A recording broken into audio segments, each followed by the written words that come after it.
new episode of Crush on This. I'm Allison from Please the Palate, here with my friend Cindy Reining from Grape Experiences and Christine Campbell from Girls Go Grape.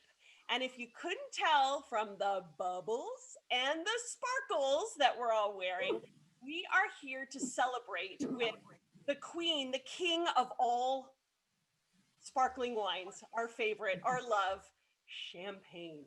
And so as I attempt to do this on the screen of opening up my champagne, and don't laugh at me if I, do this, I never take the cage off. Oh, easy, easy. And, oh, there you go. So voila. Who's ready to drink? So I'm going to start with a toast first.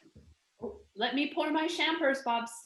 To my friends and to everyone out there, because we don't need a particular excuse to drink champagne, but when we do, we should always celebrate something. So to friendship. To friendship. Absolutely. I love Cheers. it. So, I find it interesting. We all have different glasses, but I will get back to that in a second. Champagne. When I first started studying wine a couple decades ago, I remember learning about champagne. I remember hearing about, the limestone soils, all this chalk. And I would hear stories of going into the cellars that are made of chalk that had survived through World War II and where the bottles are stored. And I had the privilege of going to Champagne for one day. And in that one day, I visited a champagne house, went into the cellar, and I know you're not going to be terribly impressed, but I was touching the wall and I was so excited because when I pulled my hand off the wall, I had the chalk, and then little pieces crumbled and a few ended up in my pocket. So Uh-oh. I have this wonderful chalk, which if I go like that, you can actually see on my hand. So I know that was very exciting to me in my one day, but I know our friend here, Christine, spent a year and a half living in Champagne. Tell us a little bit about what it's like in Champagne, Christine. Well, I too have chalk, Allison, but my chalk was given to me. My chalk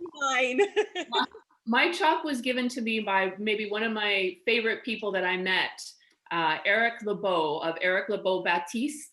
And he gave me these 3 pieces of chalk to signify David Mackenzie and I. Ooh, I might get a little emotional.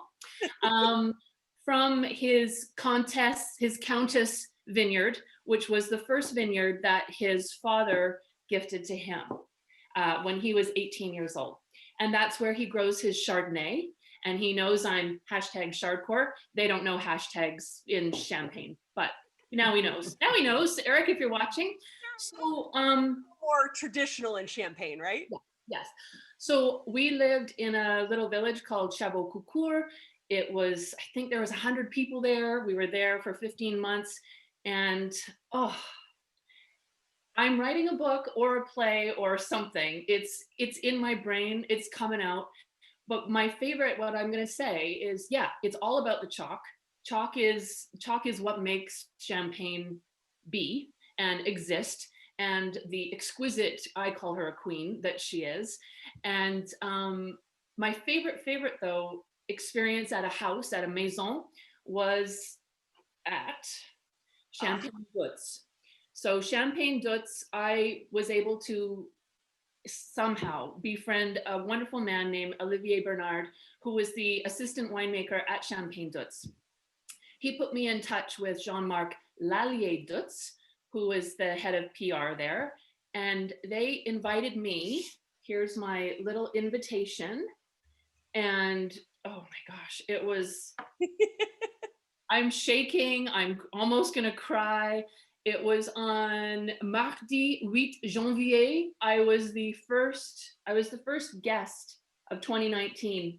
And this is my menu. I was there for over 4.5 hours. I was given a private tour. They flew the Canadian flag when I walked through the gates. Oh, wow. Going down into the cellars, there's nothing. It's indescribable, quite honestly. And you feel the history. You feel the past. It creeps into your blood almost, and you're smelling the smells that these people have been smelling for centuries, right? Mhm. And so coming out of the cellar at Champagne Dutz, I won't wax poetic too much longer, I promise, but the stairwell was lit in candles that lined every single stair. Oh my word. And so out of the cellars in the past, up through candlelight into present day and into their maison, I was so touched. They treated me the best. And it was myself and Jean-Marc Lallier for 4.5 hours. And we had a beautiful lunch together. It was catered. It was in a private dining room. I swear I felt like I had died and went to heaven.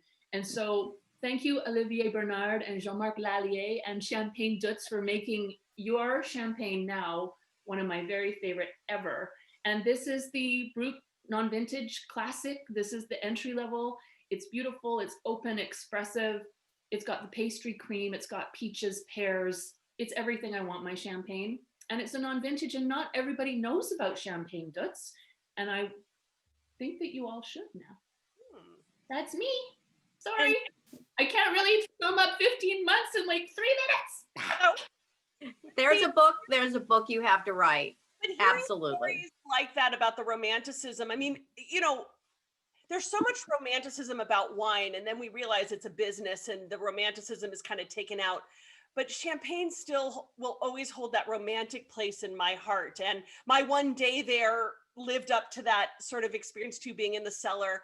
And I mean, I just can't even imagine spending more time. I will one day. Do you remember what cellar you took that from? I was at Gosset. Okay. But I'm not drinking Gosset today. So, although I absolutely love their champagne. And I'm like, I love champagne. So, okay. Anyway, Cindy, I know you haven't been to Champagne yet, but what champagne are you drinking today? Well, okay, before we get to that, the game is on, girls, and I'm going to have chalk. I'm going to Champagne, and I'm going to find a way to get my chalk. So we'll be sharing our chalk stash when I get back. Or when you go on the uneven bars, you know, you need to chalk up. Oh, that's right. And I do my flips. Exactly. That's before they have the champagne.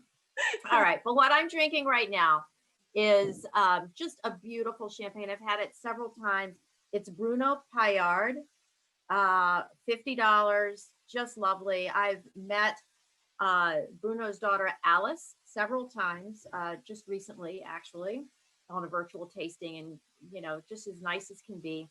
Her father started the champagne, the house in 1994. And he now has accrued more parcels throughout some of the areas of Champagne. 79 vineyards, actually, within 15 crus. 35 acres of that 79 is with Grand Cru and Premier Cru vineyards. So we're getting a lot of quality in this bottle of wine here. His whole mission is to just be different than some of the others. And I think it's just beautiful, elegant wine. It's citrus, almonds, red fruit. It's lovely. And he has different kinds. This is the Chardonnay and a little bit of Pinot Noir. So is yours a Brut? Well, it's the Premier Cuvée. Yeah, it's not a yeah. I mean, it's dry for sure. Yeah, but he was the first one in Champagne, and correct me if I'm wrong, Christine, to put the date of dosage on the back of the label. So this date was October 2019 was when this was disgorged. So. Okay, but you both have non-vintage Bruts, and I have a non-vintage Brut as well, but mine is a Brut Rosé because pink wine makes me happy. I have the Billicart Salmon Brut Rosé. Oh, I love that. I'm actually coveting this, and I can't believe I opened it, but I'm celebrating a friend's birthday tonight in a very social distanced outdoor, the two of us, 50th birthday. Good. And I'm bringing what's left of this, if anything is left. I'm drinking it all right now. I've been very lucky to have tasted a lot of great champagne houses, the famous houses, as a journalist. And, you know, when they come to town, not a ton of them, but I've had the privilege at various events at Pebble Beach Food and Wine. I was able to taste Cristal and, you know, things that I can't afford to buy. And Billicart Salmon is one of those wines that, this is an $80 wine. This is a very affordable rosé, but in 2018, I was invited to a dinner at Jean-Georges Restaurant at the Waldorf Astoria for the 200th anniversary of Billicart Salmon. And I have my menu that I saved as well, Christine, because it was one of those exquisite menus when you have 2 Michelin-starred chefs, because there was another guest chef, preparing a dinner to pair with the champagnes. And, you know, this is a house founded obviously 200 years ago, do your calculation. It was in 1818. And it's the oldest continuously family-owned and operated house in Champagne. And right now it's the 7th generation that is running the Champagne house. And I had the privilege of sitting with the Billicart family at this dinner. And I felt extremely blessed and lucky and stuff. I was like a kid in a candy shop. I mean, I had to control my excitement. I was like giddy with excitement. But so anyway, this is just it's kind of that salmon color. It's like that really pretty rosé. This is a blend of Chardonnay, Pinot Meunier, and Pinot Noir. The Pinot Noir is vinified as a red wine, and that's how it gets its color. And I also love the gold sparkles, and it just makes me so happy. It's got, you know, red fruit and citrus, and it's not as brioche or yeasty as maybe your Bruts are, but it's just such an elegant and fresh and delicious champagne. And it is, I mean, if you want to make me happy, you give me a champagne that's pink and. Well, I'll remember that, Allison. You can't actually go wrong with anything from Billicart Salmon. I visited the house. They were exceptionally inviting. They do everything on point, and they're always putting money back into their caves, into their cellars. And they're always trying to improve upon what they already do really, really well. So that's what I loved about them. And when I was there, I got to do they did the whole vertical tasting for me. And dang. Yeah, so, you know, and I don't want to go on too long because we've waxed poetic and, you know, we love our champagne, but hold up your glasses, ladies.